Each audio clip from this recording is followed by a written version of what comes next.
Karibu sana, karibu tena, karibu umekaribisha kwenye programu yetu siku ya leo. Nienda kukaribisha katika jina la Bwana wetu Yesu Kristo, aliye Bwana mkombozi wa maisha yetu. Naenda kuingia kwenye programu yetu leo, Jumapili nyingine ambayo Bwana ameifanya. Najua utabarikiwa, najua Bwana ana mpango juu ya maisha yako. Nataka unifuate kwa makini unaposikiliza ujumbe huu. Usibaki na wewe mwenyewe, lakini usambazie jirani, sambazia ndugu, sambazia ule mtu ambaye unajisikia abarikiwe pamoja nawe. Kama neno hili litakubariki, sambazia mtu, usibaki na baraka mwenyewe. Nenda kusoma neno la Mungu siku ya leo.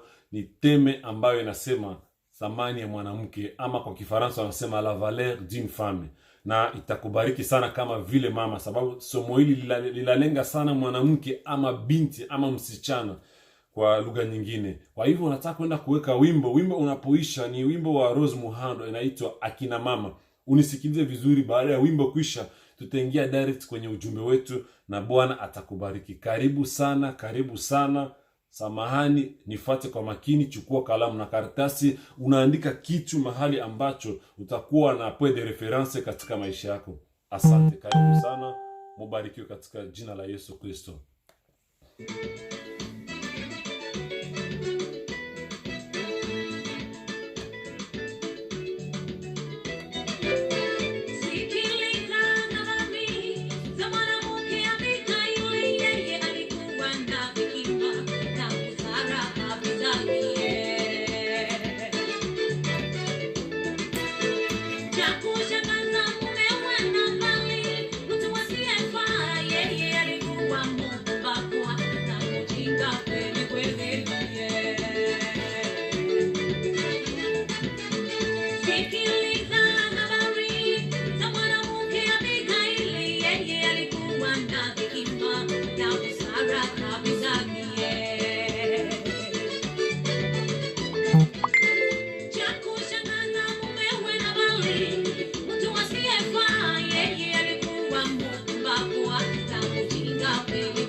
Bwana Yesu asifiwe. Karibu sana, karibu tena. Najua utabarikiwa siku ya leo. Kina mama ambao wananifuata, binti ambao wananifuata, somo hili ni kwa ajili yako ili kwamba Mungu akusaidie. Nimesema kichwa cha neno nasema thamani ya mwanamke ama la valeur d'une femme. Unajua nikisema thamani ya mwanamke na ninapozungumza kuhusu mwanamke, naangalia siangalie kwanza hiyo feminite ama siangalie tu sijui nitaeleza feminite kwa namna gani kwa Kiswahili, lakini ninapozungumza mwanamke siangalie tu hiyo gender ya mwanamke, lakini ninaangalia mwanamke. Na kuna mwandishi mmoja alisema, hauzaliwi mwanamke. Kwa Kifaransa wanasema on n'est pas femme mais on le devient. Wakati mtu hazaliwi mwanamke lakini anakuwa mwanamke. Wakati unazaliwa, aliandika kitabu, alijua kama mtu anazaliwa, uko binti umezaliwa, msichana umezaliwa, lakini kuitwa mwanamke ni mtu anakuwa. Manake kukua kwa Kiswahili kingine, mtu amekomaa ndio anakuwa mwanamke. Yaani mwanamke sio tu jina, sio tu sababu uliumbika na kike, uko mwanamke ambao uliumbika na jinsia ya kianamke, lakini mwanamke ni cheo, mwanamke ni title, mwanamke ni cheo. Manake mtu hazaliwe tu mwanamke, lakini mtu anazaliwa ni binti. Na unapokuwa binti, unapokuwa siku baada nyingine, hatua baada nyingine, ndio hapo mtu anaitwa mwanamke. Wakati umekuwa mama, umeoleka, umekuwa kwenye boma ama umefanya vitu ambazo zinatikisa ulimwengu, ndio hapo ndio wanajua huyu ni mwanamke. Kwa hivyo kuitwa mwanamke sio tu silizie kuitwa mwanamke na hujue kuitwa mwanamke ni nini. Kuna wanawake wengine unampata ni mwanamke ndio miongoni mwa wengine, lakini ukichunguza maisha yake, ukimwangalia kabisa, qualification ama quality za mwanamke hana nazo. Bwana sifiwe. Aseme thamani ya mwanamke. Unajua mwanamke ni chombo cha maana sana. Mwanamke ni kitu ambacho ni cha maana sana, lakini kuna tatizo kubwa mwanamke asipojua thamani yake. Bwana sifiwe. Kuna mabinti ambao wanazaliwa ni mabinti, bado ni mdogo, lakini ukimwangalia unaona kuna qualification, kuna hizo makalifikasio za mwanamke, tayari unamuona bado ni binti mdogo, anaonekana huyu ni mama, huyu atakuwa mama. Kwa hivyo kuna wengine wanaonekana bado wangali wachanga, bado ni mdogo, unajua huyu atakuwa mama wa familia, huyu atakuwa mwanamke na jina. Unajua sio mwanamke tu, lakini mwanamke na address, kama vile wanasema. Zamani kwa sikia watu msichana ni mdogo bado, wanaanza kumbook ama anza kumreserve. Unasikia, huyu msichana nataka ni mbook, nipeane kwanza mahali mbele, ili kwamba kijana wangu atakoma anamoa. Ilikuwa anafanyika zamani, kwa sababu alikuwa ameangalia huyu mwanamke, wanaona karakta zake, wanaona tabia za mwanamke, na wanaanza kumbook, wanaanza kumpigania. Maana mwanamke ni kitu ambacho kinapiganiwa, ni kitu cha thamani sana, lakini kutokujua inaleta matatizo mengi sana. Bwana asifiwe. Nataka tuingie kwenye neno la Mungu pole pole. Kisoma Mezali 18 mstari wa 22 ama Proverbe 18:22, nasema apataye mke amepata chombo chema. Bwana asifiwe. Aseme celui qui trouve une femme trouve le bonheur. Tukisoma kwenye Biblia ya Kifaransa inasema celui qui trouve une femme trouve le bonheur. Maana yake unapata mwanamke, umepata kitu cha maana sana. Na sio kila mwanamke ambaye analeta bonheur katika maisha. Sio kila mwanamke ndio anakuwa chombo cha maana, lakini nataka ujiulize wewe mwanamke, wewe binti, je, thamani yako ni namna gani? Bwana asifiwe. Unaposema wakati amepata mwanamke, amepata chombo chema, maana yake mwanamke ni chombo, mwanamke ni kama silaha. Bwana asifiwe. Mtu ambaye ana mwanamke na jina ni silaha ambayo uko nayo. Bwana Yesu asifiwe. Aseme ukiona mwanamume ambaye amefaulu, nyuma yake kuna mwanamke ambaye iko very strong. Mwanamume anahitaji mwanamke mwenye iko very strong ili kwamba asucceed, ili kwamba afaulu, sababu kuna kitu ambacho Mungu aliweka ndani ya mwanaume, na ile kitu inabidi mwanaume aachieve ama afikie malengo fulani katika maisha, lakini anahitaji mtu ambaye anasimama naye, na huyo ni mwanamke. Bwana asifiwe. Inabidi ujue wewe ni nani, thamani yako ama valeur yako kama vile mwanamke ni gani. C'est valeur d'une femme. Manake kama wanasema patai mke amepata chombo, manake anatafuta, sio mwanamke tu ambaye anaogota. Hapana. Ndio unapata watu wengine, mimi nimeona wengi anaenda amejua kama mwanamke ndio anaweza kupiga magoti anaomba kutafuta mwanamke, lakini hata wanaume kama anatafuta kitu cha maana anachukua time, hamko mtu anarukaruka, sababu inakuwa ni tatizo sana wakati unapata mtu unasema huyu anakuja sijui kuwa msaidizi wangu, na kesho anakuwa ni tatizo. Kwa hivyo Mungu akusaidie sana. Unapojua thamani ya mwanamke utajua, je, nitaenda na huyu mwanamke namna gani? Wewe mwanamke inabidi ujijue, sababu kutokujijua ndio inafanya saa zingine wanaume wametake advantage kwa maisha yako, wanakuchezea sababu ya nini? Wewe mwenyewe umeshinda kujijua. Lakini ukijijua samani, ukijijua, ukijielewa vizuri, hakuna mtu ambaye atachezea maisha yako. Ukijua wewe ni nani, sio kila mtu ambaye atakuja na kuchezea. Tatizo ni kwamba tumejisahau sisi wenyewe. Na nataka nikwambie, thamani ya mwanamke sio tu kwa sababu amejipamba. Unajua wengi wamejua femme de valeur, akienda kwa Facebook anajipamba kabisa, amekwatua mwili, anaandika femme de valeur, mwanamke wa thamani. Lakini thamani yako ni zaidi ya kujipamba. Bwana asifiwe. Thamani yako ni zaidi ya mali ambao walipo. Unajua mtu anasema mimi walinioa pesa mingi sana. Hiyo sio ndio valeur ya mwanamke, ni zaidi ya pale. Kuna mwingine hata aliolewa pesa kidogo, lakini mwanamke wa valeur, ni mwanamke mwenye ako na thamani. Bwana asifiwe. Ni mwanamke na jina. Thamani yako sio makiaje, sio mapambo. Thamani yako sio kusema uliolewa pesa nyingi, ulifanya harusi kabisa ambayo ilitingiza dunia mzima. Sio ndio thamani ya mwanamke hapo. Ama thamani yako haiko aseme juu wewe ni mzuri, una maumbile mazuri, una sura nzuri, umekuwa na shape ambayo imeonekana inavutia wanaume. Sio ndio thamani ya mwanamke. Thamani yako ni zaidi ya hayo. Bwana asifiwe. Masomo yako haijakuwa thamani, hata kama inaweza kuchangia. Najua hizi vitu zote zinaweza zikachangia kusamani ama valeri ya mwanamke, lakini valeri ya mwanamke ni zaidi ama odela ya vile vitu ambazo nimezungumzia. Kwa hivyo usisimamie tu kujua mimi ni mzuri sababu nikijikwatua mwili wangu, nikijiangalia kwa kioo, nikiona wanaume nikipita kila mtu ananifungulia macho, hapo nina thamani. Hapana, inabidi ujue valeri yako ni namna gani, valeri yako ni wapi kama vile mwanamke. Bwana Yesu asifiwe. Ukisoma Mezali 31, Proverbe 31 kuanzia mstari wa 10, inasema, nitasoma katika jina la Yesu Kristo. Inasema Mezali 31 mstari wa 10 inatuambia, aseme mke mwema ni nani awezaye kumwona? Maana kima chake chapita kima cha marijani. Aseme mwanamke mzuri ni nani anaweza kumpata? Valeri yake inashinda valeri ya sijui marijani, kama perle ama vikomo. Unajua tukizungumza perle ni vitu ambazo za samani, zile vitu ziko precious, vitu kama gold, vile vitu za dhahabu. Ndio samani ya mwanamke inazidi vile vitu. Na unajua valeri ya diamant, valeri ya oro ni nini? Kwa hivyo kama mwanamke ni kitu cha samani kuzidia oro, maana ni mtu wa special sana. Kwa hivyo nataka nikuulize wewe, je, thamani yako ni gani wewe mama? Wewe mwanamke ambaye unajiita mwanamke femme de valeur, valeur yako iko wapi? Bwana asifiwe.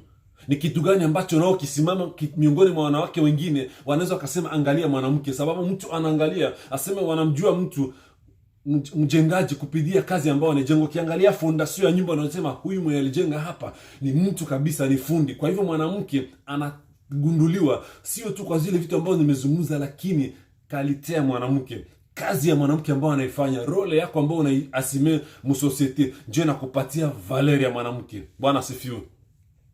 Biblia inatuambia aseme apataye mke amepata kitu chema sana. Aseme apataye mke amepata kitu chema, amepata kibali mbele za Bwana. Ukisoma Mezali 18:22, Proverbe 18:22 inatuambia aseme apataye mke amepata kitu chema na tena amepata kibali mbele za Bwana. Maana amepata neema ama favor mbele za Bwana. Maana mwanamke wa samani ni kibali mbele za Mungu. Mwanamke wa samani ni kibali, ni favor mbele za Bwana. Lakini je, samani yako ni wapi wewe mwanamke ambaye nazungumza na wewe siku ya leo? Wenda wewe ni mwanadada bado, lakini kesho utaita mwanamke, utaita mke wa mtu. Je, valere yako ni gani kama vile mwanamke?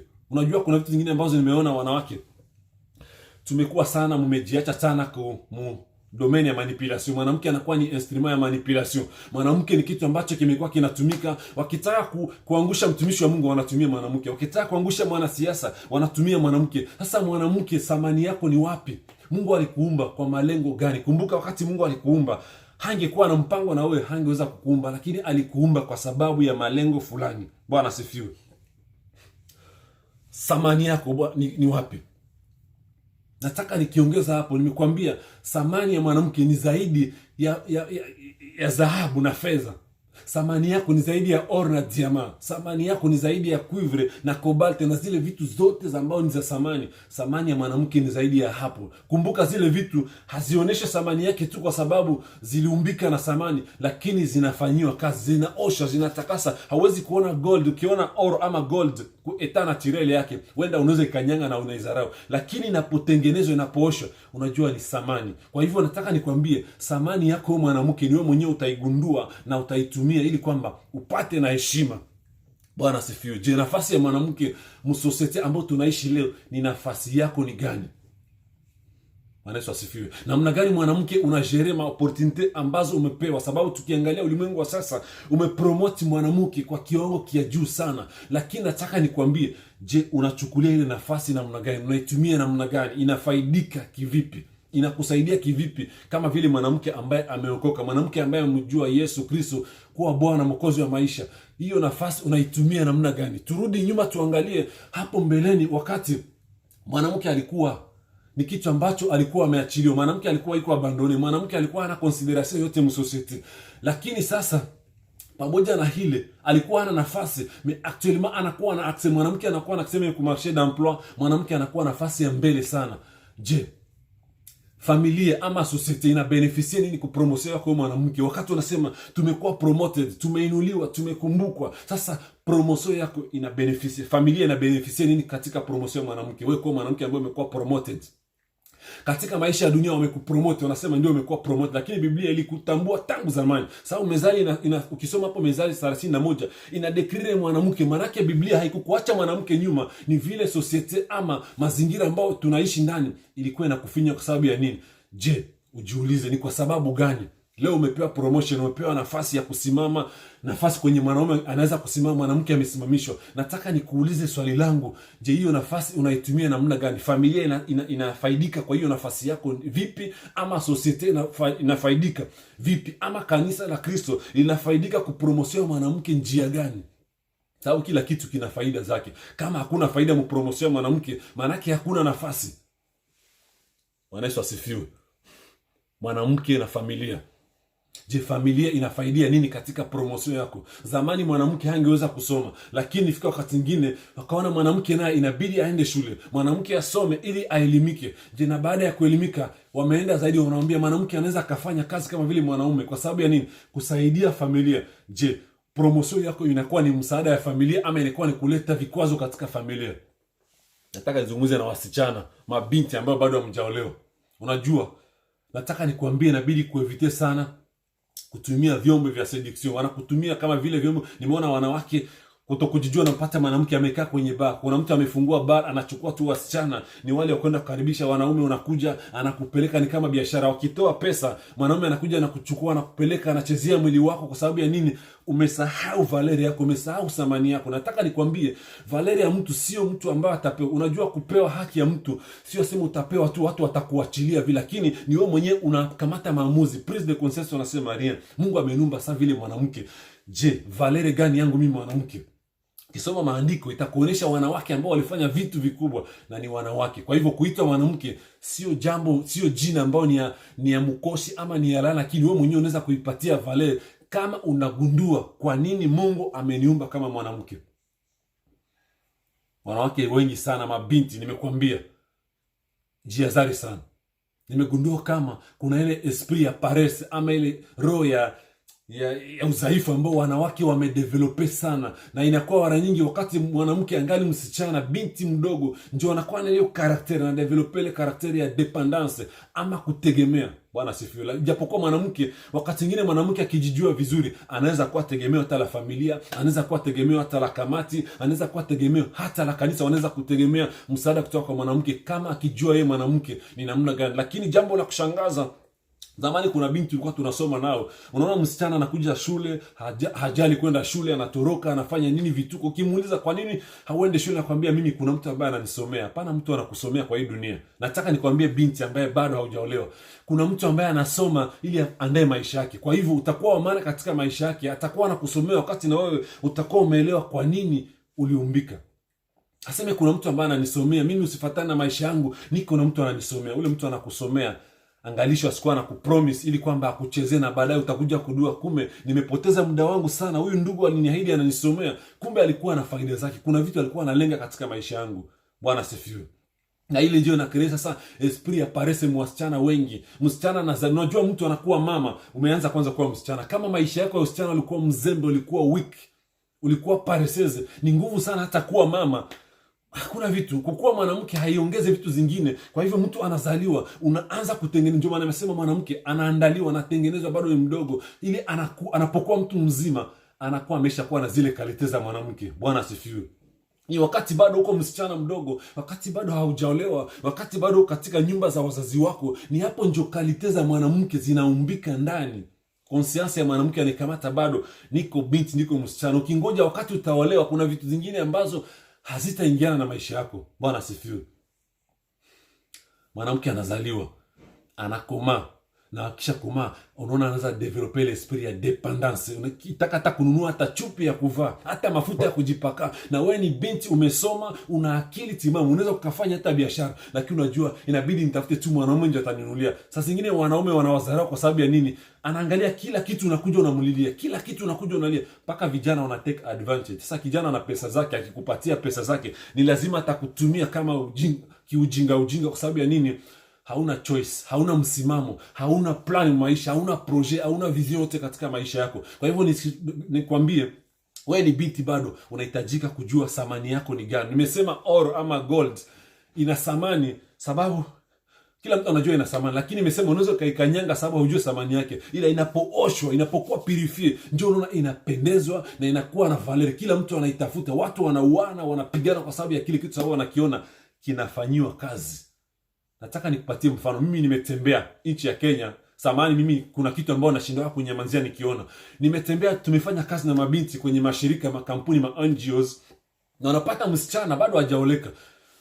Unapata anakuambia nimeanza kazi na kampuni, ama nilikuwa nauza mahindi, nilikuwa nafanya biashara fulani ya mkono, nimefanikiwa, nimepata kazi kwa kampuni. Binti kabla hata hajaolewa amejenga nyumba, na kuonesha nyumba yangu hii nimejenga. Mpaka unasema, unakuwa inspired, unasema ambo, kumbe kuna wasichana hivi. Nimepata most of Kenyan ladies, nimepatana wengi sana, tumefanya nao kazi wengi, nimesijamaanisha wote 100%, lakini sehemu kubwa nimejifunza katika hiyo maeneo. Hata mwanamke ana struggle na maisha, mwanaume anangangana, anapiganisha. Sasa unapata mtu ni binti bado miaka 25, miaka 30, amejenga nyumba. Na sio ati amejenga nyumba sababu alienda njia ya uzinifu ama njia ya ukora. Alitumia bidii, akikuonesha maisha, akikupatia CV ya maisha yako, unasema this is a woman. Una ni mwanamke huyu. Kwa hivyo mwenye ataoa huyu mwanamke amepata gold. Aseme ukimpata mwanamke apataye mke amepata chombo cha samani. Kwa hivyo wewe mwanamke inabidi uige.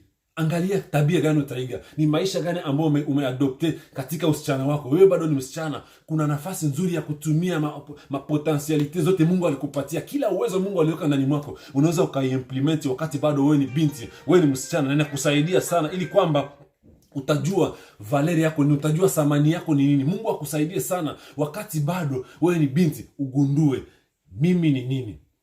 Hapana kusema mimi siku nitaolewa ndio nitafanya hivi, mimi siku nitaoa ndio nitafanya. Vijana wengine wamekuwa hiyo uuzi sana katika maisha. Unaona kijana mdogo bado anaweza kafanya kazi, anaweza kutumika ili kwamba aandae. Unajua utakuwa mwanaume, sio tu mwanaume umezaliwa unakaa pumbafu ujinga. Mtu anakuwa mwanaume bado ni kijana mdogo, anakuwa na ile susia maisha yake, anakuwa na ile uchungu ya maisha. Unakuwa na dream, ndoto zimeingia kwenye akili yako, bado unafikiria siku moja na mimi nitafanya hivi. Hizo ndoto hautaanza kuzifanyia kazi, bado umeenda uko mbele, miaka imesonga, lakini bado ni kijana mdogo. Maisha inaanza pole, unaanza kufikiria itakuwaje.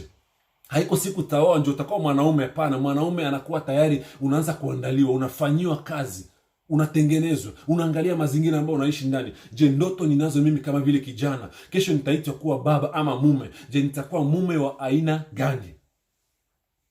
Bwana Yesu asifiwe. Ni kitu gani ambayo inaweza kuwa katika maisha yako kama vile binti ambayo itakuwa source ya bonere juu ya mwanaume mwenye atakuoa? Je, mwanaume ama mume mtarajiwa ama baba mtarajiwa wa watoto wako, ni kitu gani ambacho atabenefisia kwako? Ni kitu gani ambacho wewe unakuja naenda kuolewa, naenda kunyumba nende niolewe? Je, faida yako itakuwa nini katika hiyo ndoa ambayo unaenda kufanya? Bwana Yesu asifiwe. Asema mwanamke mpumbavu anajenga nyumba yake, anabomoa nyumba yake mwenyewe, na mwenye akili, mwenye busara anaijenga. Kwa hivyo kujenga iko na explications za mingi sana. Unaweza kubomoa nyumba kwa mambo mengi sana, hata esprit ya paresse, esprit ya gestion inaweza kufanya nyumba inabomoka kwa sababu ya nini? Mwanamke haiko prepare. Ndio maana kwa naambia wazazi wengi, wakati unaandaa mwanamke, unalea binti, kumbuka unaandaa mwanamke, sio kulea kama unalea kama kitoto cha ndege. Hapana. Leo tumekuwa na tatizo sana ya kizungu, na kizungu kinaharibu sana. Nataka nikwambie kizungu imeleta paresse sana dans les femmes. Surtout les femmes africaines, unakutana tunakuwa na vitu za kuigaiga, kila kitu tunashika. Hapana kushika kila kitu. Kuna vitu zingine ni mila za watu, lakini ukitaka kuiadopte inakuwa ni paresse kwako. Hakuna mtu amezuia mwanamke kwenda shule, hakuna mtu amezuia mwanamke kusoma, kufanya kazi, lakini umuhimu wako mu société ni namna gani? Ni kitu gani ambacho utaaporter bonheur mu foyer? Aseme celui qui trouve une femme trouve le bonheur. Je, wakati unakuja kwa mwanaume unaleta bonheur gani?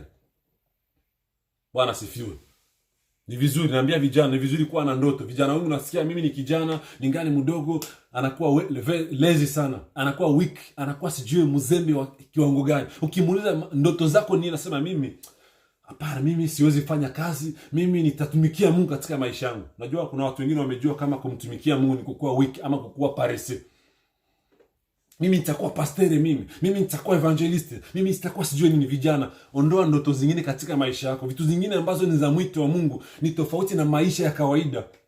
Na kama Mungu atakuita kuwa mchungaji, kama Mungu atakuita kuwa mwinjilisti, kama Mungu atakuita kuwa mtumishi wake, utakuwa mtumishi par excellence. Bwana sifiwe. Unajua kuwa mtumishi, mambo mengine watu wameelewa kuwa utumishi vibaya. Wameelewa kama kuwa mtumishi wa Mungu ni kukua wiki, ni kukua mzembe, ni kukua mtu ambaye wakulialia. Lakini mtumishi wa Mungu ni mtu mwenyewe, ni mtu kama wewe, ni binadamu kama wewe, aliumbika, alikuwa na ndoto kama wewe. Kumbuka, kando na utumishi, utakuwa baba wa familia, utakuwa baba wa jamii. Kwa hivyo hauna nafasi ya kuchezea ujana wako eti sababu Mungu ameniambia nitakuwa mtumishi wa Mungu. Hapana. Kuwa mtumishi par excellence. Hapana kuwa mtumishi ambaye ukipita njia na washirika wanakutana wanakimbia sababu wanajua yeye mtumishi yule anapita, ule anasumbuaka, ule ni wakulomba, ule sijui nini. Nitaingia kwenye madeni. Nimeona watu mpaka unaona mtumishi wa Mungu wanamdharau, unaona ni kama akipishana naye. Ukionana na mtu mbele yako hivi, ukigeuka tena macho amekula kona kwa sababu ya nini? Anakimbia. Kuwa mtumishi wa Mungu par excellence, ambao kila mtu atakuja kwako akikuona anatamani hata akubariki sababu umebarikiwa, sababu wewe ni mtu mwenye una nguvu. Wakikuja, unajua kuna wengine wanakuja kwa watumishi wa Mungu sio tu sababu wanahitaji maombi. Kuna wengine anakuja kwanza anahitaji msaada, anasema niko na njaa, niende kwa mtumishi wa Mungu anisaidie chakula, sina chakula. Kwa hivyo kuna watu ambao watakuja katika maisha yako ili kwamba uwasaidie, sio kiroho, sio kimaombi, lakini wanakuja na njaa. Sasa itakuwaje wewe mtu ulikuwa kijana, maisha yako kuiandaa vizuri, na mimi nitamtumikia Mungu tu? Haiko excuse ya kusimama kama vile kijana. Mungu akusaidie sana, itakuwa ni jambo litakusaidia. Bwana Yesu asifiwe. Isikuwe kesho, usikue ni mzigo. Kila mtu anakuona anakimbia. Kila mtu akikuona anahepa anakimbia. Mchungaji anakuja, mtumishi anakuja, anakimbia anahepa. Vijana kama hao nikiona hivyo, mimi ninakukemea na kwambia angalisho. Ni nyinyi mnaleta aibu huko mbele, mnaenda kuaibisha Mungu, ijapokuwa Mungu hajakwambia sababu amekuandaa, amekwambia atakutumikisha. Usifanye kazi nyingine unless amekwambia usifanye kazi. Lakini most of cases wengi unapata ni esprit ya paresse na developer yeye na naikala vile. Nataka nikwambie mtumishi wa Mungu sio mzembe. Mtumishi wa Mungu ni mtu ambaye ana bidii. Bwana sifiwe. Najua nimekwambia promotion ya mwanamke ilikuwa Biblia ya beaucoup d'années. Miaka imepita tangu promotion ya mwanamke ilikuwa Biblia. Lakini nataka nikwambie kama wewe mwanamke ambaye umeokoka, binti ambaye umeokoka, hii promotion hailete kwa sababu ya kusema ilete division ama ilete esprit ya revenge. Wengine wameona kama wamekuwa promoted ni esprit ya kusema revenge, si wanauke tunakumbukwa. Hapana, Mungu alikukumbuka tangu zamani. Dunia haijakupromote na kitu, sababu inakupatia tu nafasi, anaipiblie. Lakini wewe mwenyewe sababu ya kutokujijua, miaka ilipita. Kuna wanawake kwenye Biblia walishuhudia, walifanya kazi. Nani aliwaruhusu kufanya kazi? Si walikuwa na ile natire tu, walikuwa na ile asili na walifanya kazi. Ukitembea ulimwengu mzima utaangalia wanawake wengine sasa wanaanza kufanya kazi. Ni msichana mdogo lakini amefungua mawazo ya kufanya biashara, amefungua maisha, anaanza kufanya maisha mpaka mtu anamtamani. Watu wanaume wanamtamani. Mwanamke anakuwa na choice ya kuamua, nitaolewa na huyu na sitaolewa na huyu. Anakuwa na maamuzi. Bwana Yesu asifiwe. Hapana kwenda sema mimi nitaolewa na huyu sababu ni tajiri, nitaolewa na huyu sababu ametoka katika familia ya kitajiri. Haujui hata utajiri, source ile utajiri ni nini. Maana unapata mabinti wengine ana akili lakini anaenda kuolewa na mtu ambaye ni Freemason kwa sababu ya nini? Ule ndio atanisaidia, ule ndio atasaidia familia yangu. Wewe unaweza kusaidia familia yako bado na hujaoleka, lakini kwa sababu ya kutokuwa na akili, kutokuwa na maono, ndio unaolewa na mchawi Freemason na nakutoa kafara kesho. Unakutana na familia ambayo unataka kusaidia, inakuwa ni mwiba sana, inakuwa ni matatizo. Kila siku wazazi wanalia, machozi kulia. Kwa hivyo nataka nikwambie kama wewe ni binti haujaolewa, kamata maamuzi kuanzia leo. Jue valere yako iko sana, uko samani sana, uko na valere kubwa, lakini wewe mwenyewe ndio utapermete ile valere ionekane. Unajua kuna vitu zingine ambao tumekuwa leo katika dunia sasa, mwanamke ameona kabisa kila kitu chote. Nataka niambie wanasiasa ama watu ambao wana sheria, mwanamke hata kama tumepromote mwanamke sawa sawa na mwanamume tunaisema kwa kisheria, lakini nataka nikwambie Mungu hajafanya hivyo. Wewe kama mwanasheria inabidi ujue saa zingine nafasi ya Mungu katika sheria ambayo unainua. Promotion ya mwanamke haiko mwanamke aseme akue sawa sawa na ni vitu ambazo kiungu. Mwanamke ambaye ameokoka ananisikiliza hapa anajua. Mungu hajaumba mwanamke na mwanaume kuwa sawa sawa, pana. Mungu alimwambia mwanamume utakuwa kichwa na mwanamke akasema utakuwa msaidizi. Kwa hivyo ni mambo mawili, kichwa na msaidizi. Wakati unakuja unajua ninaenda kumsaidia mtu. Kuna mtu ambaye anasubiri. Kuna mtu ambaye amezaliwa na wazazi wake anasubiri nije nimsaidie. Kuna kitu ambacho mwanamume anataka afanye lakini anakutaka wewe msaidizi ukuje umsaidie. Unajua kuna watu wameelewa sana promotion ya mwanamke vibaya mpaka umejipata nje ya ndoa kwa sababu ya nini? Kuwa na ujinga kwenye akili. Kuna mama moja, huyo mama nilimfurahia wakati nilijua kazi alikuwa anafanya. Alikuwa anafanya kazi na shirika inaitwa Gender. Na hiyo shirika wanawake wengi walikuwa na hiyo hali ya ujinga. Mwanamke akimkemea, mwanaume akimkemea tu kidogo, ninakupeleka Gender. Akimkemea kidogo, naenda na Gender. Sasa watu walielewa hiyo Gender vibaya. Ikafika wakati nyingine mimi nilikuwa nafanya kazi ya counseling na nilikuwa nafanyia mtu follow up. Nikienda nikizungumza na huyo mama naambia sasa nyinyi kwa nini mmekuwa biashara yenu ni kufinya wanaume, mnafinyia? Akaniambia ndugu yangu sisi ni Gender. Ukisema gender balance, tuna balance kila kitu. Ni kwa hivyo hatujapata malalamishi ya wanaume wanakuja kutulia. Akaniambia mimi nikikuhakikishia ukipata kesi ya mwanamume ambaye anajua anafinyiliwa na mke wake niletee nayo. Lakini tatizo nyinyi wanaume hamkuwa mnalia, malalamishi yenu mnanyamaza, na ndio maana wengi mnakufa kwa sababu ya nini? Hamlalamiki. Nikimwambia mama hata tukilalamika hakuna mtu ambaye atasikiliza malalamiko ya mwanaume. Bwana asifiwe. Kwa hivyo mama akanambia vile watu wametuelewa ni kwa sababu alikuwa mkali na sababu na nature ama asili ya kazi anaifanya ilibidi awe mkali. Unajua kudili na wanawake inabidi uwe mkali. Kama hauko mkali watatake advantage kwako. Kwa hivyo watu walimuelewa vibaya, walijua ni mkali ni hivi, kumbe ni mtu mwenye anataka kuweka mambo kwenye line. Kwa hivyo watu wakajua huyu mama ni mkali, ni mbaya, akiingia kwa nyumba. Kumbe watu walikuwa na picha mbaya. Watu walikuwa na interpretation mbaya kwa sababu ya nini? Ya ile Gender. Gender haikukuja kwa sababu ya kusema ikamati mwanamke mupatie akanyagie mwanaume juu, hapana. Gender ilikuja tu Kwa kupatia wewe mwanamke access, unaweza ukafanya kazi, unaweza ukashughulika na mambo ya jamii, unaweza ukafanya vitu zingine. Na hiyo sasa ni kwa wanawake ambao hawajaelimika kiroho. Mtu ambaye ameelimika kiroho, anajua neno la Mungu, hana hata muda ya vitu zingine, kwa elimu ya dunia, hapana. Bwana Yesu asifiwe. Mungu sio mjinga akamwambia mwanaume utakuwa kichwa, wewe utakuwa msaidizi. Unajua kwa msaidizi ni kitu ambacho ukikijua hautachezea vitu zingine, hautakuwa hata na mambo ya kwenda kuzunguka kurandaranda hapa na pale. Ukijua mimi ni msaidizi. Kwa hivyo mtu anasaidia na kile ambacho wako nacho. Sasa kama hauna kitu kwenye akili, utasaidia na nini? Mwanamume anakuoa hauna hata kitu kwenye akili yako, utamsaidia na nini? Utakuwa msaada kwake na nini? Itakuwa ni mzigo na inakuwa nguvu sana. Unajua mzigo inafika wakati mwingine mtu anachoka mzigo, lakini tamani kuwa msaada. Unajiandaa kuwa binti, unasema nataka niolewe na mtu fulani. Nataka ujiandae kuwa msaada kwa huyo mtu. Unaweza kuolewa na tajiri na unamgeuza maskini kwa sababu ya nini? Umekuwa mzigo. Lakini kuwa msaada. Mtu ana gari lake, amekuoa na gari moja, kesho anatamani ya kuwa na gari 5. Inakuwa ni sifa zinarudia tena. Wewe mwanamke sasa ameoa mwanamke mzuri kwa sababu ya nini? Mwanamke anampatia nafasi ya kusonga mbele. Bwana asifiwe. Mungu akusaidie sana. Mungu akupatie maono, akufungue sana. Unajua kuna vitu vingine ambazo mwanamke anaweza kuweza na mwanaume hawezi kuzifanya. Kuna vitu vingine ambazo mwanaume anaweza kuzifanya na mwanamke hawezi. Na kuna vitu vingine ambazo ziko common, mnaweza kuzichangia, mnazifanya. Lakini ukijua hizi ni mimi naweza nikaziweza, Mungu atakusaidia na utasimama vizuri. Unajua siku nyingine nimeachoa mtoto. Mama alienda sokoni, ananiachia mtoto mdogo alikuwa anaitwa Cedric, akamwachia Cedric, nikikaa na yeye nyumbani. Ananiambia unichungie mtoto, nakimbia sokoni nda kununua nyama. Alienda kukimbia, mtoto alilia, alipiga kelele mpaka mimi mwenyewe nikachanganyikiwa. Mtoto analia, sijawahi kuona. Alilia, alipiga kelele mpaka nikasema hapana, hii ni roho gani? Ni pepo ama nini? Nikamwekea mkono, naanza kumwombea. Naomba. Sasa unaona, umeshaona watoto sasa anapenda wakati unakuwa kama mjinga. Sasa ukiomba anakuona tu kama unamchezea. Unaona saa zingine ananyamaza, ukikata tena analia, ukikata. Mimi nikajua ni pepo, kumbe sio pepo, ni kulia, ni asili. Lakini mama alijua. Wakati mama yake alikuja akanambia pole, najua huyu ni kichwa ngumu, amekusumbua, amelia. Yeye mwenyewe vile alimtreat, nikaona kumbe huyu ana ujuzi wake. Kuna vitu vingine ambazo mwanamke anaweza kufanya perfectly bila hata kungangana, lakini mwanaume akizifanya ata struggle. Mungu akusaidie sana. Mwanamke hapana, Mungu akuumba kwa sababu uwe chombo cha vikwazo kwa mume wako. Mungu amekuumba ili kwamba uwe msaada kwa mume wako. Unaweza ukaenda mbele ya serikali unalia machozi sababu unataka umfinyilie mume wako aumie, sababu unajua leo dunia mzima imesikiliza wanawake sana kusidi wanaume. Na sasa mwanamke anaweza mbele ya serikali, mbele ya polisi, analia machozi, na machozi yake unaona maamuzi yanakuwa ni mabaya kontra huyu mume. Kumbuka huyu mwanaume umeoana naye, ulimpenda, mlipendana hapo mwanzo, mmezaa watoto. Nimeona leo wanawake wengi anatoka Afrika, anafika Ulaya, ana watoto. Sababu kuna pesa, kuna serikali inasaidia pesa juu ya watoto. Mwanamke inakuwa ni source ya kumkanyangia mume wake. Mwanamke inakuwa ni source ya kusema acha nimtupe mume wangu nje, acha nipige simu niambie polisi nimechoka na huyu mwanaume. Dada yangu, kuna pesa zingine unaweza zipata ni za laana.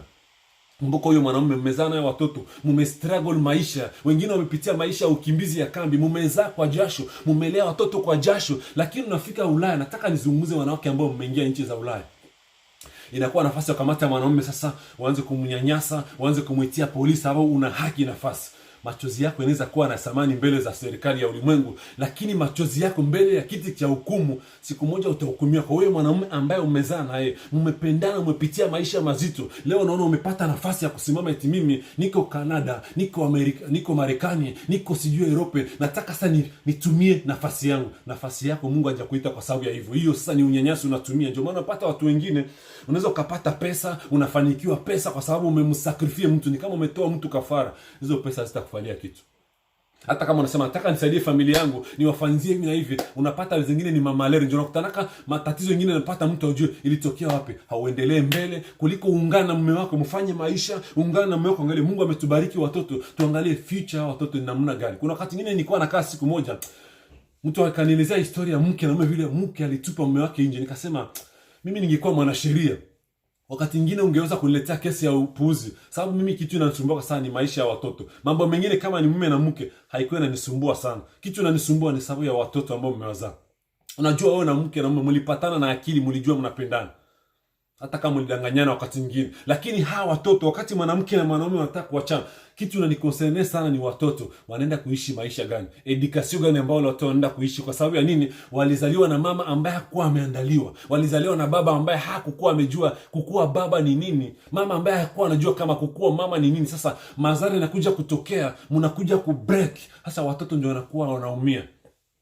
Ndio maana nasema mimi ningekuwa askari ama ningekuwa na nafasi katika siasa, ningekwambia siku moja, sheria, mwanamke ukileta ujinga nitakutandika. Nitaita polisi, naambia appointment, mnikuje kesho siku fulani, nitaandaa mtu sababu mambo mnayafanya. Watoto ni wanani? Nyinyi mmewazaa. Sasa hawa watoto hawakuamua kuja katika ulimwengu, ni nyinyi mlikubaliana mkawazaa. Leo inakuwa ni source ya malele kuliko ikuwa ni source ya bonere kwenye maisha yenu. Kwa hivyo Mungu akusaidie sana. Unaposema nataka kuolewa, ujue mimi ni mama ama ni msichana tu, mimi ni kijana ama ni baba, sababu utaitwa kuwa baba. Lakini inabidi ujue kuna makalite, kuna makriteri ili mtu aitwe ni baba, ili mtu aitwe ni mama. Kuna pana kamata vitu ambazo kesho utakuja una desiste vitu ambao uliamua, maamuzi ulichukua, kesho watoto wanaanza kuumia, wanaanza kulia. Malalamiko hao watoto itakusumbua siku moja. Bwana Yesu asifiwe. Mungu akusaidie sana. Nataka nizungumzie kuhusu mwanamke na management ama gestion. Unajua mwanamke, samani yako umepoteza sana, nafasi yako umepoteza kwa sababu ya nini? Kutokujua wewe ni nani. Nilisoma Mezali 31, nitaendelea kusoma hapo. Kisoma mstari wa 11, Mezali Proverbe 31 kwanza 11 inasema, moyo wa mumewe humwamini, wala hatakosa kupata mapato. Humtenda mema wala si mabaya siku zote za maisha yake. Asema mwanamke wa samani, moyo wa mume wake inamwamini. Na mwanamke ambaye mwanaume anamwamini, sababu mwanaume anajua hata kama andaweza kuwa siko leo, huyu mwanamke anaweza kasimama pa nafasi yangu. Mwanamke ambaye ni wa samani, Valeria ya mwanamke ni ule mwanamke mwenyewe. Unafika wakati mwingine sasa bwana anaanza kufanya kazi, anachoka, mwanamke anasimama. Unaweza kuwa umegonjwa lakini unajua nina mke wangu wako. Kuna wengine wanaume anajua leo nikifa, leo watoto wangu wanakufa maibobo, wanakuwa machokora. Kwa sababu ya nini? Anajua hakuna kitu. Kwa hivyo mwanamke, simama ujue leo mwanamume wangu anaweza kuwa hayuko, lakini mimi nitasimama kama vile mwanamke, nafasi ya mwanamke. Bwana asifiwe. Najua Valeria zako hazitakuwa rekoni na mchungaji.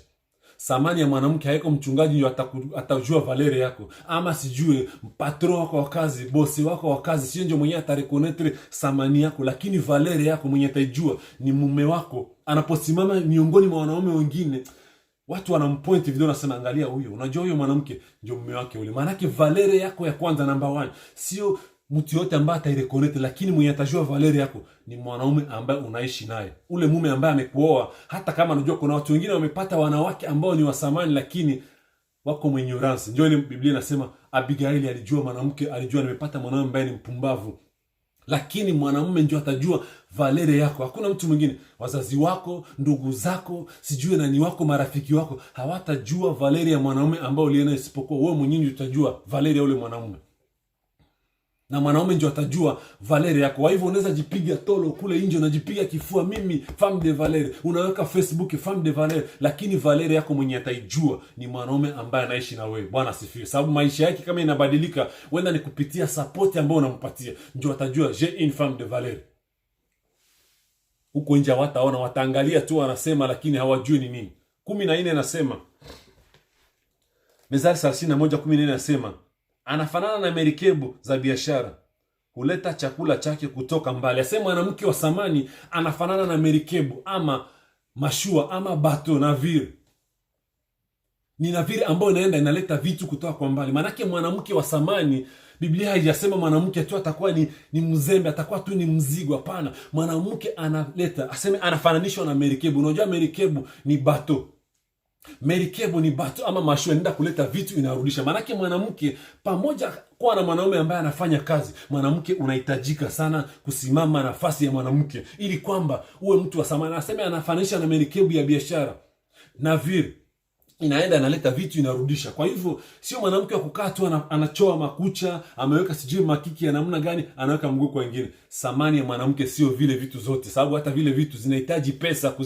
Kuatoa mwili wako, kuchora mwili wako inahitaji pesa. Utatoa pesa wapi kama hujui fanya kazi huko mzembe? Ni lazima siku moja, kama mume wako hata kuwa, utaenda haraka barabarani, hautangojea. Aseme ana samani. 15 asema tena huamka kabla huwajaisha usiku.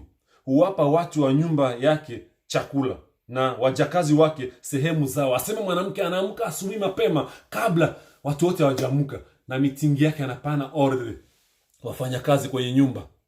Bwana Yesu asifiwe. Anapana order kwa wafanyakazi, attribution ya matashi. Manake kama mwanamke anapana kazi, anapana mashauri, anapana chakula kwa watu wake, manake ni mwanamke mwenye very creative. Mwanamke mwenye na esprit ya competition, mwanamke mwenye na maono sawa sawa. Kuna wanawake ambao wanamuona ni mwanamke tu sababu aliumbika mwanamke mara mbili, lakini ukiona capacity yake ni mwanaume miongoni mwa wanaume. Kuna wanaume ambao hawezi kusimama mbele zake. Kwa hivyo tamani kuwa mwanamke ambaye valeri yako kila mtu ataiona kupitia tu kazi ambazo unazifanya. Aseme anaamka asubuhi kabla watu wote hawajaamka, anapeana matashi, responsibility. Manake ni mwanamke mwenye responsible. Sababu hawezi peana responsibility yenyewe hauna. Anapeana chakula, anapatia watu wa kazi attribution ya matashi. Wewe utafanya hivi, leo utaenda hivi. Maana ni mwanamke mwenyewe anaweza kuwa anaweza kuuliza mtu ripoti. Anakaa anambia ulifanya nini siku ya leo. Ni mwanamke mwenyewe kwa responsible. Mtu anajua nyumba yangu ni hivi, nyumba yangu kunahitaji hiki. Ndio maana nataka nikwambie wewe mwanamke inabidi ujijue. Ndio maana unapata nyumba nyingi sana, unapata mtu ana mtu wa kazi, una binti wa kazi, umemfanya kuwa njoo kila kitu kwenye nyumba yako, mpaka kesho hata unajisahau, hata kwenda kumtandikia mume wako, unachukua mtu wa kazi ndio aende kumtandikia mume wako. Bwana asifiwe. Kuna watoto wengine kwenye nyumba hawamjui mama iko wapi. Kwa sababu ya nini? Wamekuwa very connected kwa mtu wa kazi, mpaka kiwango hata ile affection kwa watoto hakuna. Watoto na mama hakuna ile affection, mpaka wanapata mtu wa kazi amekuwa sana connected sana kwa mwanamke wa nyumba. Ndio unapata siku nyingine mwanamke anakuja kujipata mke wake amekuwa ameingiziwa mke mwenzio kwa sababu ni mtu wa kazi. Kesho anakutana amekuwa mke wa mume kwa sababu ya nini? Kutokujua nafasi yako, kutokujua responsibility zako. Inabidi ujue sio kila majukumu yote mwanamke unapatia mtu wa kazi. Tatizo ni kwamba kama ulilelewa hivyo katika familia yako, ni ngumu sana kuziingiza. Ndio maana nimesema unapolea mwanamke, unalea binti, ujue huyu ni mama ninamwandaa siku za kesho, atakuwa mama, atazaa watoto na atalea. Kwa hivyo atapatia watoto kile ambacho alipewa na wazazi wake. Mara nyingine analeta aibu kwa wazazi wakati wanaangalia, njoo mwanamke huyu, njoo mwanamke walioa pesa nyingi huyu, njoo mwanamke sijua hivi na hivi. Inakuwa ni aibu sana. Mwimbaji anasema, Rose Muhando anasema inaleta aibu sana. Mwanamke asipokujua nafasi yake inakuwa ni aibu kubwa sana. Kwa hivyo mwanamume anakuja tu, anaoa sababu anaoa, nimeoa, lakini baadaye anajiuliza imekuwa namna. Wenda alikuwa na ndoto sawa sawa na wenzake vijana walipokuwa vijana, wanasema siku nitaoa, nitafanya, lakini enda kuoa mtu ambaye hawezi kumsaidia kitu, mtu ambaye sio msaidizi kwake, lakini anakuja kuwa ni mzigo. Unajua unaweza kuwa mwanamke hata ufanye kazi, lakini mawazo, unabuni mawazo. Mahali unakaa chini unafikiria, naweza nikafanya kitu gani? Kama mwanamke, wanawake wengine wanafanya hivi, kwa nini na mimi nisifanye? Ni kitu ambacho mwanamke anaweza kukifanya. Ndio maana nimesema mgestion ya familia, mwanamke iko na poa ya kabambi sana. Mwanamke iko na nafasi kubwa. Hata kama ufanye kazi, unalea watoto nyumbani, lakini implication mu vitu za familia, mwanamke uko priority number 1. Msimamizi wa nyumba, sema mwanaume ni kichwa cha nyumba, lakini nguzo ya nyumba ni mwanamke. Kwa hivyo kila kitu katika nyumba yako inabidi ujue kukontrole. Bwana Yesu asifiwe. Maana nyumba yako inabidi ujue, je, mimi ni nani? Gestionnaire wa nyumba. Napasha nijue kila kitu mume wangu anaweza kuwa. Unaweza kuwa kuna wanawake wengine wanapata mwanaume ambaye ni mlevi, lakini hata kama ni mlevi anakuja saa zingine mwisho wa mwezi mshahara yake anaweka pale.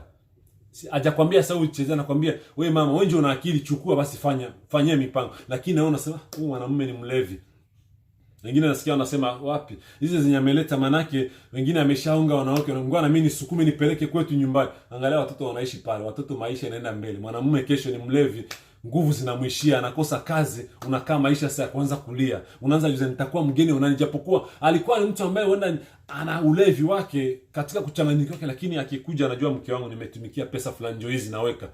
Wewe ni mama, kama analeta kwako bado, maana yake kuna kitu ambao anajua huko nako ndani mwako, lakini kwa sababu ya kutokuwa plana mzuri, mpangilio mzuri, unapoteza mwelekeo wa mwanamke, unapoteza samani. Na kesho akitaka kuwa na shida, anasema mke wangu nina hivi na hivi, sina pesa. Ile pesa yote ilikuwa anapeka za wanawake, ulipewa wanawake zilikuwa ngapi? Lakini mwanamke wa akili anapokea, anasema hata kama ni mlevi ameniletea hii, ile ambayo ameleta naitumia kwa akili, na kesho atajua Valerie yangu. Bwana asifiwe. Mungu akusaidie sana ujue ni kitu gani ambacho niko nacho cha samani. Najua mama zetu hawakusoma mingi sana, lakini walikuwa wanafikiria. Mwimbaji mmoja anasema c'est mwasi za la kazoba te mwasi akanisaka. So kioza mwasi ukanisaka te vraiment maua. Huko mwanamke mwenye ufikiri yake ni uzuni sana. Mwanamke mwenye hana mafikiri, hazi akafikiria juu kesho itakuwa namna gani, ngumu sana.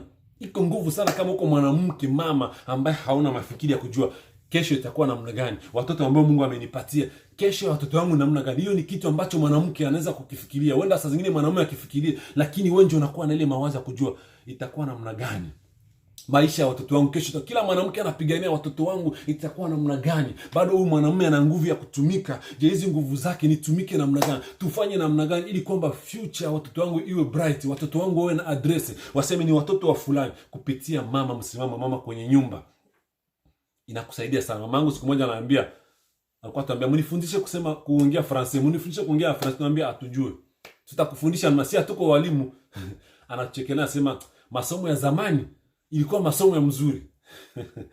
Wakati mwingine tulikuwa tunawacheka tunasema masomo ya zamani, lakini nikiangalia ni ukweli. Na nikwambie kwa sababu gani, unajua wamama zamani ni wamama ambao walisoma tu ile masomo ya zamani, wanatuambia kama mara mingi. Sisi tulisomaka zamani ndio tulisomaka. Kwa sababu ya nini? Ulikutana mama hakuenda shule ama alisoma tu ile masomo yao ya zamani wanasema, lakini angeweza kufanya biashara, angeweza kununua shamba, angeweza kujenga nyumba, na ni mama ambayo hana elimu. Sasa wewe mwanamke ambao umepewa access kwa information, umepewa access kwa education, umepewa access kwa marché d'emploi, faida yako ni nini sasa? Kama wamama ambao walituzaa, ni mama ambaye alikuwa, mama yangu alikuwa sio kusema alisoma mingi, lakini hii masomo alisoma kidogo. Akikupigia mashine hapa, kupigia kalikile hesabu, anakujengea, ananunua shamba, anajenga nyumba, mpaka unasema ndio sasa akili yangu mimi mwenyewe nimesoma. Sasa nikuulize wewe mwanamke ambaye umesoma leo na masomo, umekuwa na droits zako unazijua, una implement ile akili namna gani? Kwa hivyo ndio maana wale mama wa zamani wanaposema tusikue tunawakemea, mara nyingine kuna wakati mwingine wana sheria. Wakati wanaangalia mabinti wale hakuna kenye wanafanya, wanakuwa nafasi ya kuteka advantage kuambia kile ambacho wanataka kuambia. Kwa hivyo inabidi kuambia mwanamke anategemea wakati mwingine. Ndio maana unakutana wanawake wengi leo unapatana wako wanaenda kwa sheria, wako kwenye koti, wanaenda kuparke. Mimi huyu mwanamume nataka tugawe mali, nataka sijui nini. Unajua mtu mwingine haangalia yake vitu za bure, zinakuwa zinaenda na laana. Unajua aseme kuku akikufa na mayai inaoza. Unaweza kukumbana mwanamume sababu ana pesa, tugawe mara mbili kila mtu akue na zake. Lakini sababu jasho yenyewe alitumika na unapata, ama kuna wakati mwingine hata mtu anaweza kuacha na kunyang'anya kila kitu chote na anaenda. Kuna wakati mwingine wanaume ambao unapata anaamka tu amechanganyikiwa, anasomba kila kitu chote, anaacha mwanamke anahangaika na watoto. Lakini kama wewe ni mwanamke wa samani, siku moja atatafuta njia kuja kukutafuta. Mwanamke hata tetemeka, anakuambia mimi aende tu, lakini atanipata siku moja, atanitafuta. Ndio unapata mwanamume alikutupa nje na watoto wote barabarani, kesho anakuja kutafuta. Kwa sababu ya nini? Hakutafute juu asema ulikuwa mzuri ama nini. Anakutana na mwanamke, pamoja na kumsondola, pamoja na kumtupilia, bado mwanamke alisimama. Ile ndio inafanya mwanamke anakuwa na valeur. Donc mwanaume kwa anaogopa hata une femme de valeur, mwanamke anaogopa, mwanaume anaogopa kumpoteza. Mwanamke wa samani, mwanaume anakuwa anaogopa sana, nikipoteza huyu mwanamke maisha yangu inakufa. Ni sawa vile na mwanaume wa samani. Mwanamke anasema huyu bwana akinitoka tu ndani ninakufa maskini. Kwa hivyo ni kujikaza sana. Unapokuwa na mtu wa samani katika maisha yako, tumia ile nafasi vizuri sana. Mungu akusaidie utumie nafasi vizuri sana. Kumpeleka mwanaume serikali ili kwamba akupatie divorce, akupatie sijui, haiwezi kukusaidia na kitu. Nimeona la plupart des kazi naenda wanawake divorce ni kwa libre na mimi nifanye kile ninataka. Hakuna mtu amekuzuia kufanya kile unaweza kutaka, lakini je, unakifanya kwa faida gani? Je, kwa kumsupport huyu mwanaume ambaye Mungu alikupatia, ama uko tu mambo yako ambayo haifai? Sababu unajua kuna wale ambao wamejaliwa na mume mzuri ama ana mwanamke mzuri ambaye anaweza kumpatia maono mazuri, lakini akili yake imekuwa ni bunga imejaa ndani. Mungu akusaidie. Wewe mwanamke ambaye nazungumza na wewe, simama kwa nafasi yako. Nimesema mama zetu hawakusoma, lakini vitu ambazo walizifanya tulisoma, tuliishi. Wengine hata walikuwa wanafuata anaoa mwanamke, baba wazazi hawakusoma, wanakuoa, wanakufanzia ni kwa sababu ya nini? Au ndio walisoma maisha. Kwa hivyo kuna kusoma shule inaleta elimu, lakini akili haitoki shule tu peke yake. Elimu inatoka shule, lakini akili ya mtu ni kuanzia mwanzo. Kwa hivyo unaweza kuwa umesoma mingi sana. Ndio maana ukutana leo benye banaua ulimwengu mzima ni watu walisoma mingi, ba intellectual. Kwa hivyo mtu alisoma mingi lakini akili hana. Ana elimu lakini akili yake hakuna. Kwa hivyo kuna mambo mawili, kuna elimu na akili. Angalisho bintu useme nimesoma mingi, nimekuwa na PhD, lakini elimu na akili yako iko namna gani? Ni vitu ambavyo zinaenda tofauti. Usidanganyike sana kusema mimi hapana. Mwanamke katika nyumba ni mtu ambaye anaweza kujere consommation ya nyumba. Unajua kuna wakati mwingine bwana anaweza kuwa hajui kupanga ama anatumia pesa kiniki, lakini mwanamke anakuwa anajua tutahemea hii pesa ni mingi, ukitumia hapa inaharibisha. Ukitumia maana yake mtu anajua kulinda budget. Unaweza kuwa na pesa kidogo ambayo unajua wewe mwenyewe hujue hii pesa itafanya kazi kweli. Lakini kama kuna mwanamke wa Valerie mwenyewe uko naye, atakwambia hii pesa inataka kuharibu bure. Tufanye hivi. Naona tufanye hivi. Mpaka unakutana vitu vingine ambavyo hukutarajia, unaona zinafanyika kwa mipangilio. Unakuwa umeenda safari hata mwezi mzima, unarudi unakutana mama alipanga kila kitu yote. Maana yake mpaka unajisikia absence. Nataka wewe mwanamke ufanye kitu ambacho absence yako mnyumba mwanamume atasantiri kabisa kuna kitu ambacho kimepunguka. Ni kitu gani ambacho mwanamume anamisi wakati wewe hauko? Anasema hapana, wewe mwanamke kama hauko, nitamanage namna gani? Nitasimama namna gani? Hiyo ndio mwanamke ambaye tunataka ulimwengu sasa, kanisa la leo, tuwe na wanawake kama hao. Manake absence yako inakuwa kabisa, imekuwa kabisa ni charge, inakuwa ni mzigo. Sasa mimi mwenyewe sitaweza, nahitaji huyu mtu katika maisha yangu. Manake huyo mtu ambaye mwanaume atatamani sana. Donc hiyo ndio quality ya mwanamke mwenyewe mwanaume anahitaji. Mwanamke hahitaji tu, mwanaume anahitaji tu mwanamke sababu una maumbile mazuri, umepaka mafuta, vile vyote ni maaccessoire, lakini mwanaume anahitaji mwanamke ambaye atasimama pamoja na yeye. Unajua wanaume wengi wanakufa leo na makrize, wanakufa sijui na AVC manini, kwa sababu ya nini? Hawana msaidizi. Unapata mwanaume anaanguka tu anakufa. Quiz. Ilikufa nini? Hana msaidizi. Amesimama yeye mwenyewe. Mwanaume anasimama mwenyewe, lakini mwanaume anahitaji mtu wa kusimama naye kumtia nguvu. Ndio maana nimesema mwanamke ni msaidizi vile maandiko yanatuambia. Unakuja kusaidia, inabidi ujue nimekuja kusaidia huyu mtu kwa nini? Sababu mbele uolewe, alikuwa anafanya kazi, alikuwa anasonga, alikuwa anapiga, alikuwa anafua mavazi na alikuwa anakula. Sasa ujiulize, ni kitu gani ambacho nimekuja kusaidia huyu mtu katika maisha? Angalia masehemu ambazo unajua naweza kusimama na huyu mtu nimsaidie, ili kwamba nionekane na thamani yangu. Nikisimama watu watasema j'ai une femme. Tulikuwa na profesa kwa tambia j'ai une femme, je me suis marié à une femme, non une poupée. Maana yake anakuambia kuna mwanamke na kuna pupe. Kwa hivyo ujue wewe ni mwanamke ama ni hiyo katuni wanasema. Ama doli. Simama kwa nafasi yako. Mungu anataka mwanamke usimame. Somo hili ni kukusaidia wewe ujue mimi ni nani katika maisha yangu. Unaenda kesho unaanza kuzunguka kusheria, koti mambo ya divorce. Vile vitu vingine naziona kama ni vitu ambazo kukosa information, kukosa mafunzo, education de base inakosekana. Ndio unapata mtu inafika miaka yenyewe ambapo option yenyewe inabakilia. Maana yake ni kupeleka tu mtu wa mtupe ndani nibakie na pesa. Ama nione kipapa kilishao, unakutana binti angali mdogo bado hajakuwa hata miaka ya kuolewa. Iko nasema na mimi naomba Mungu nipatake tu kipapa kenyewe kisha kufisha vivi, njoo na mimi kinio. Dada yangu uko na akili. Ukiona mtu binti mwiko na mawazo saa ile, ni tatizo sana. Unataka na mimi niolewa tena kipapa kilishaka zeeka, mwenyewe kuna miaka ishazeeka juu, ule njoo atasaidia, ndio ni vizuri. Lakini kwa nini usikuwe creative na upate mtu ambaye ulikuwa unataka? Eski umeolewa na ule mtu sababu ulimpenda, ama uliolewa naye sababu unataka tu upate mlango wa maisha, ama upate tu tegemeo? Mungu akusaidie sana dada yangu. Ngani na miaka kidogo unaweza kukamata maamuzi mazuri, unaweza ukareconstruire maisha yako. Huenda kuna talanta ambayo Mungu alikupatia, tumia ile talanta vizuri na utaona Mungu anasimama na wewe. Lakini utonoka mu esprit ya dependance, bado kama ungali msichana, kuna vitu nyingi ambazo zinakuhitaji katika maisha yako kuzifanya, na ile vitu zitakusaidia sana. Ile esprit ya paresse imekuwa develope sana katika usichana. Unajua mwanamke ukijua nafasi yako katika familia, utakuwa na bonere sana, utakuwa na furaha sana ukisimama nafasi yako, na kila mtu atakuheshimia.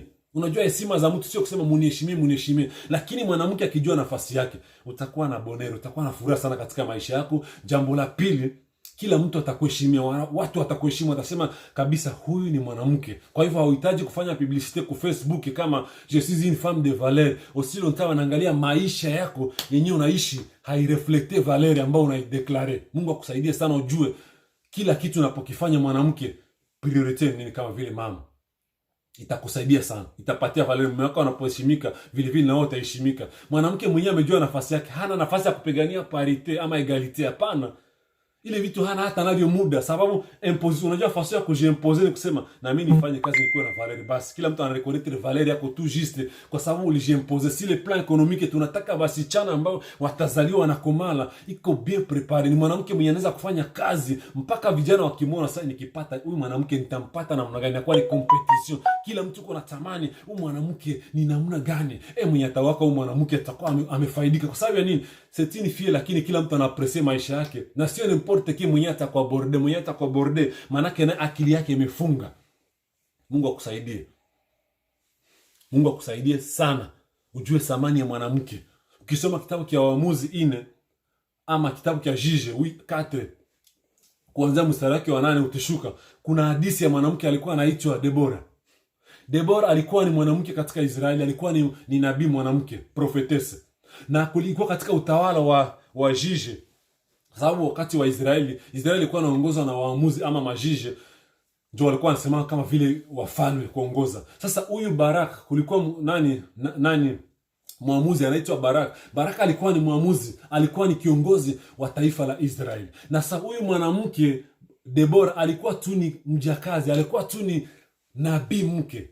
Manake role yake hakuwa na nafasi kubwa katika ufalme, alikuwa ni nabii. Lakini wakati nyingine ukisoma hapo utaangalia kuna wakati nyingine mfalme ama huyo judge Barak hangeweza kwenda bila Deborah.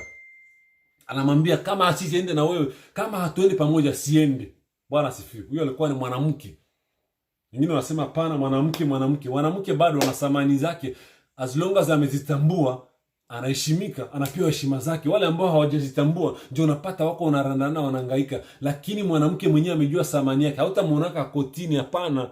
Binti ambaye aliandaliwa kwa bien prepare, hana nafasi ya kwenda kustakana na mtu kwa sheria, nataka hivi, nataka hapana. Anafanya maisha yake mpaka kila mtu anamtamani, anamtafuta.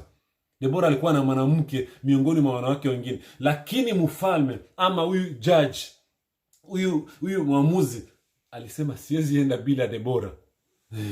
Yaani alikuwa na mwanamke mwenyewe, alikuwa anatia moyo. Kabla aende ilibidi amkonsulte huyu mama. Hangeweza kwenda.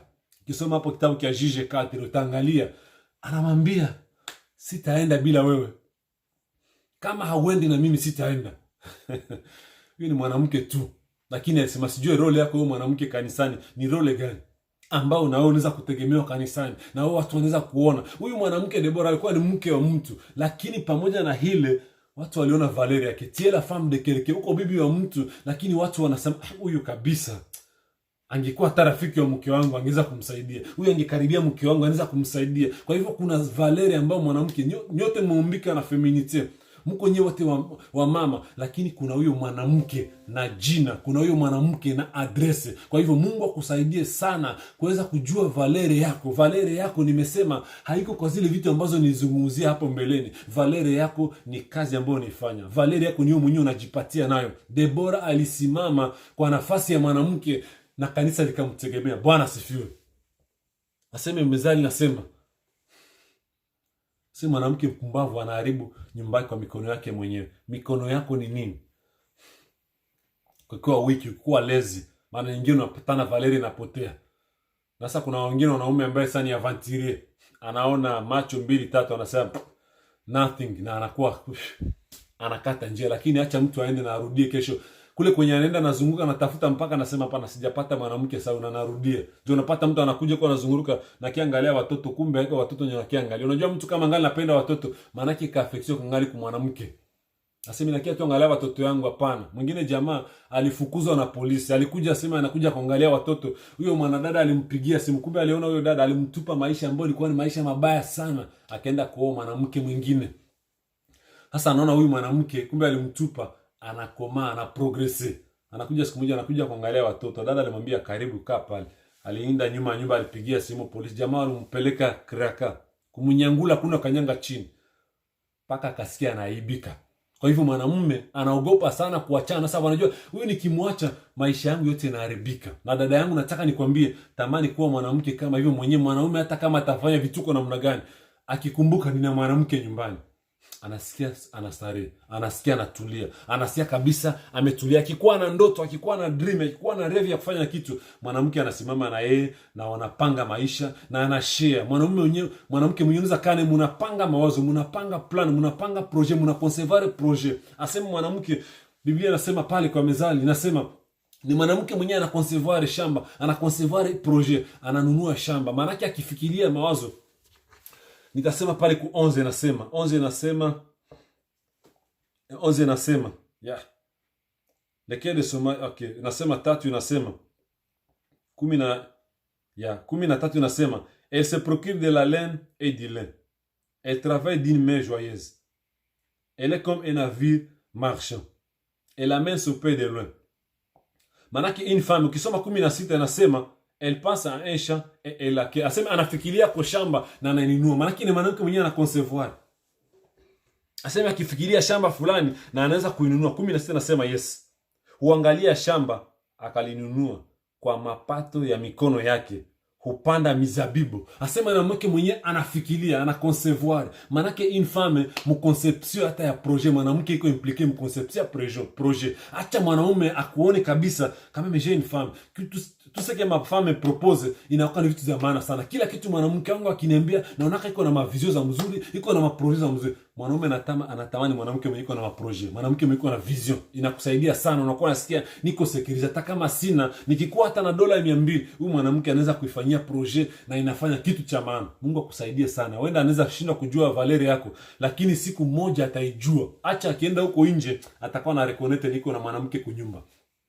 Mungu akusaidie. Mungu akusaidie sana dada yangu, mama yangu ambaye unanifuata. Mungu akusaidie sana. Sheria haitakusaidia kana kitu. Ukiona ndoa inaenda kusheria kujustice, maana ile ndoa imekuwa kabisa ni jalala. Ni kama umechoka mtu unamtupa kujalala unatupa. Na angalisho kuna wengine unaenda mtupa kule, unaenda kutana huko tena napata mwingine watalogota kule anasema hapana. Unajua kuna wale watu wanafanya kazi na sheria, wamejifunza mambo mengi sana. Unapata mtu ni askari mwanamke, amekaa hapo kazi yake ni kufunga, lakini akikutana mtu anasema huyu mtu anatupa mwanaume wa hivi, ama ametupa bibi yake, unapata mke wako unatupa tu unatupa. Kuna wengine wanalogota, wanaenda wanatengeneza, wanaosha vizuri. Ulimtupa huko kisha unapata ule mtu ambaye alikuwa anasimamia kesi yako huko, kesho amejichukulia. Kwa hiyo Mungu akusaidie sana. Hapana kupeleka ndoa uko kwenye askari. Ndoa ni kama kanisa. Kanisa ipelekwe kotini ama kwenye sheria. Kanisa ni mfano wa Kristo, ni image ya Kristo. Kwa hivyo wewe ni mtu ambaye umebarikiwa sana na mume wako na mke, tamani sana kujua, kwenda kuchimba sana kujua valeur yake ni nini. Mambo mengine yakuja sababu mtu hana education, hakukuwa prepare, hakuandaliwa, alilelewa watu wanajua. Unajua wazazi wengi mtanisamea kuzungumza sababu tujikaze sana. Unapolea binti, hapana kwa anasema mimi sikutaolewa, batanipatia ile. Utaolesha nini?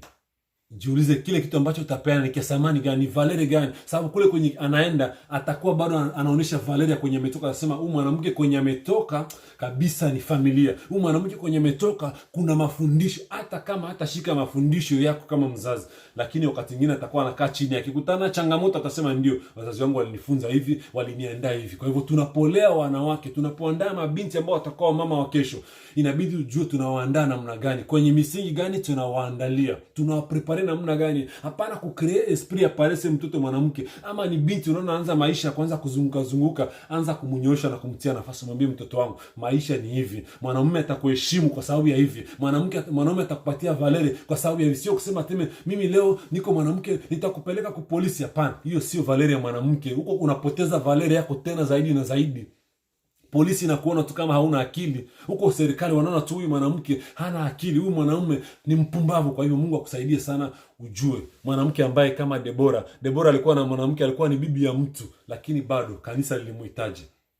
Na huyu mfalme hakumhitaji sababu atembee naye ama afanye naye ujinga kama vile imefanyika ulimwengu wa sasa, lakini alitamani sana sababu kuna kile kitu ambacho huyu mwanamke alikuwa nayo, kuna kalite ambayo mama alikuwa nayo. Wenda jina lako alitaandika kwenye Biblia, lakini utakuwa reference, utakuwa point de reference miongoni mwa wanawake wengine. Wakitaka washauri watakutafuta wewe sababu wanajua huyu mwanamke ni mshauri mbora, ni mshauri. Akiingia kwenye nyumba yako anakuja kuleta ubora, akiingia kwenye nyumba yako anakuja kuleta upatanisho. Kwa hivyo tamani sana kuwa mwanamke ambaye ni wa valeur. Valeur ni wewe mwenyewe utajitengenezea valeur, wewe mwenyewe utajipatia market. Hauhitaji kuzunguka mwanaume leo anaenda na huyu anakupeleka kesho anakutupa anasema nimechoka na wewe. Hapana, unahitaji kukaa fasi moja, fanya maisha yako kama vile binti, na wanaume watakutafuta usiku na mchana, watapigana. Kuna wakati mwingine wanaume wanapigana, sio tu wanawake wanapigana juu ya wanaume, lakini wanaume wanapigana vile vile kwa sababu ya binti fulani. Nasema huyu mwanamke nitaua mtu kwa sababu yake. Kwa sababu ya nini? Anajua. Mungu akusaidie sana wewe kama vile binti. Nikienda kumalizia, nataka nikwambie kuna mwanamke katika kitabu cha Matendo ya Mitume 9 ama Actes des Apôtres 9 kuanzia 36, hadithi ya mwanamke alikuwa ni mwanafunzi wa Yesu anaitwa Dorcas. Dorcas alikuwa ni mwanamke ambaye alikuwa hana mume. Maana alikuwa femme vulnerable. Dorcas alikuwa mwanamke sawa sawa na wewe. Wewe unaweza kujidharau unasema mimi sina bwana ama bwana alinitupa. Bwana sio maisha yako tu. Mwanaume anaweza kuwa amekutupa amekuacha, nimekwambia, lakini anaweza akarudia kwa sababu ya nini? Anaona kitu ndani mwako. Kuna kitu ambacho anaona ndani mwako. Kwenye kule nje anazunguruka na kutana, sijapata mtu, yeye mwenyewe atarudia bila kujua. Mka asubuhi siku moja unapata mtu amekala mu veranda. Unaweza ulitokea, nani alikuleta? Atarudia yeye mwenyewe. Lakini fanya kazi. Dorcas alikuwa ni mwanamke mwenyewe, alikuwa vulnerable, alikuwa ni mwanafunzi wa Yesu sawa sawa na wewe mwanamke ambaye nazungumza na wewe. Wenda wewe ni mjane lakini una nguvu. Wenda wewe ni mjane lakini unaweza kufanya kazi. Fanya kazi kupatie Valeri. Dorcas alisimama. Kazi alikuwa anaifanya ilikuwa ni kazi ya kushona. Katika maisha ya Dorcas, alikataa kuishi maisha kuwa mzigo kwa kanisa. Hata kama angekuwa na miti na kriteria za kusaidika na kanisa, lakini alikataa, akasema mimi kuliko niyo mzigo kwa kanisa, acha niyo msaada kwa kanisa. Dorcas alifanya kazi ambayo ilikuwa kabisa na samani. Dorcas alifanya kazi ambayo alikuwa ni tegemeo la kanisa. Bwana asifiwe. Wajane walimtegemea yeye kwa sababu yani alikuwa na mwanamke mwenzao, lakini pamoja na hiyo wanawake walimtegemea. Kwa hivyo unapaswa kuwa mwanamke ambaye wengine wanawake wakikuona wanategemea, wanaona kabisa tumepata msaada. Kwa hivyo kuwa mwanamke haiko tu aseme vile tumekuwa na ile definition mbaya ya mwanamke, vile tumeelewa mwanamke ni tofauti na vile Mungu aliumba mwanamke. Simama na uonekane kama vile mwanamke. Dorcas alisimama na alikuwa msaada sana. Alikataa kuwa mzigo ya kanisa, au contraire alikuwa support, alikuwa ni soutien, sababu kanisa ndio ilikuwa inahitajika kusaidia wajane na mayatima. Lakini Dorcas alisimama, alichallenge, alichanganya, alileta changamoto kwa kanisa. Kwa hivyo wewe ni mwanamke ambaye umeingia kanisani, ni changamoto gani ambayo unachanganya? Unajua kuna wakati mwingine watumishi wa Mungu tunaweza tunaignore vitu vingine, lakini wakati mwanamke anasimama kwenye kanisa unasema ambo, huyu mwanamke ananikumbusha kazi yangu ambayo inabidi nifanye. Kwa hivyo mwanamke alichanganya kanisa, aliconfuse mpaka wakashangaa, wasema unaona, hii ni kazi ambayo wachungaji tungeweza kuifanya. Hii ni kazi ambayo Walawi tungeweza kuifanya. Lakini mwanamke ambaye hana mume, vulnerable, anasimama na anasimama nafasi na jina lake likaandikwa. Bwana asifiwe. Mungu akusaidie. Wakati alikufa kulikuwa ni opposition. Kulikuwa kabisa ni marche de colère. Watu waligoma, wajane wakagoma wakasema hapana, huyu mtu haendi. Kuna watu wengine ambao katika dunia anaweza kapatia shida hapa, na kuna watu ambao wanaamka wanasema hatutaki huyu mtu aende kwa sababu ni mtu wa maana katika maisha. Na Mungu anasikia maombi. Mungu anasikia maombi ya wajane kwa sababu ya nini? Dorcas alikuwa ni mtu wa maana sana.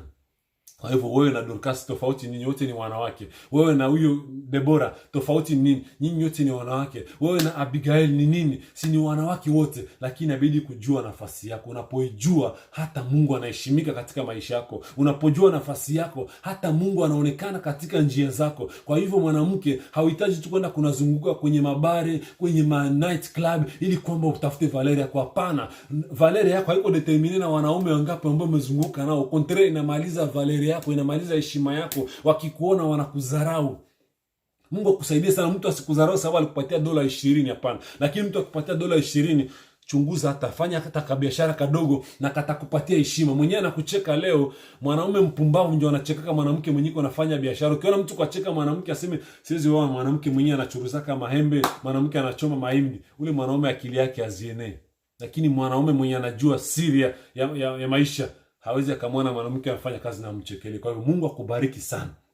Nataka usome hii maandiko Mezali 31, uisome kuanzia 10 kushuka mpaka chini. Utaelewa wewe ni nani, nafasi yako ni gani, je Valeri yako nani atakupatia nayo? Ni wewe mwenyewe. Basi sina mengi ya kuzungumza, nimenena ambayo inatosha. Mungu wa amani akubariki.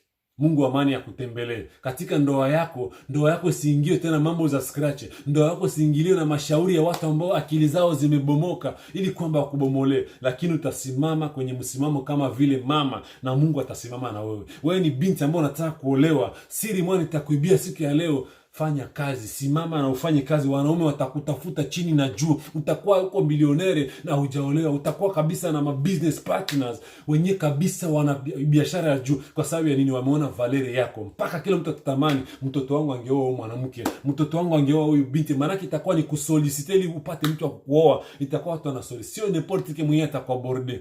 Mungu akubariki sana.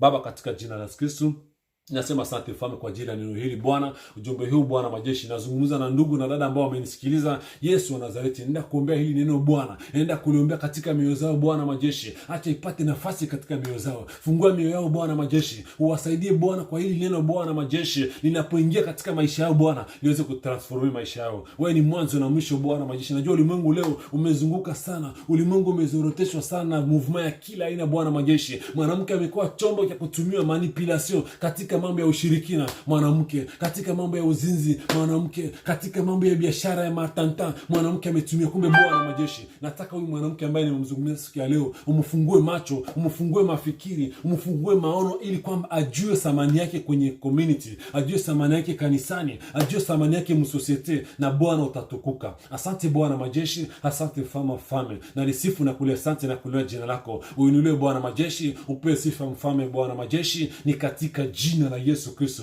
aliye Bwana Mwokozi tunaomba na kuamini. Amen. Mungu amani akubariki sana. Uwe na wiki ya amani na baraka na mafanikio. Mimi ni Pastor Sylvain kutoka Galilaya Fellowship Ministries.